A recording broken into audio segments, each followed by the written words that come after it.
I've been seeing online that people have been turning this lamp into a terrarium. It's just a simple lamp from Kmart and the base is made of glass. It's got no drainage holes, so it's perfect for a terrarium. All I need to do is remove the top up here and then we can get the plants in.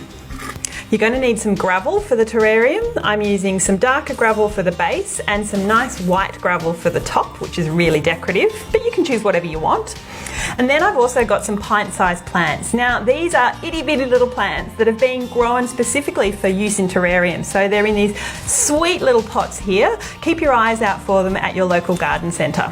And then of course you'll also need some potting mix. I'm using this one here, which is the Terrarium and Fern Mix from Cells. It's a superior formula that's ideal for indoor plants and terrariums. But first up, we need to pop the gravel in at the base. So in that goes. This is actually going to act as the drainage layer for our terrarium. And it means that if there's any excess moisture, it can sit down here without rotting the plant's roots. That's about 1 centimetre of gravel in the bottom there, and I think that'll be perfect for the drainage. Now, in goes the potting mix. You can also, of course, use succulents in a terrarium. They work really, really well. And if you wanted to use succulents, I'd probably choose a succulent and cacti potting mix instead.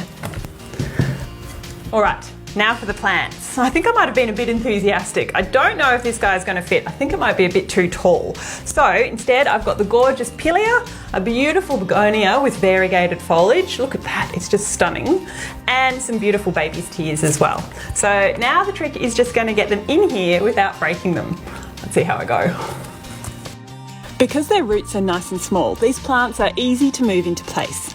If you were using succulents, you could even use cuttings, which would be really easy to simply poke into place. Things always look better in odd numbers, and for this terrarium size, I'm going with 3 small plants of various heights, textures and colours. But you could keep it simple with 1 larger plant as well. Alright, now I need to top it up with a little bit more potting mix. So I'm going to use a trusty dessert spoon, believe it or not, because it's going to help me get the potting mix down the sides without pouring it on top of the plants.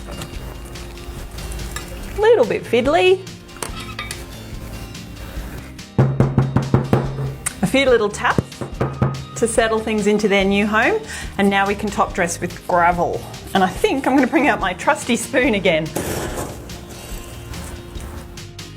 Right, a little drizzle of water just to settle everything into its new home. One of the tricks with terrariums is making sure that you don't overwater them, but like all plants, of course, they do actually need watering.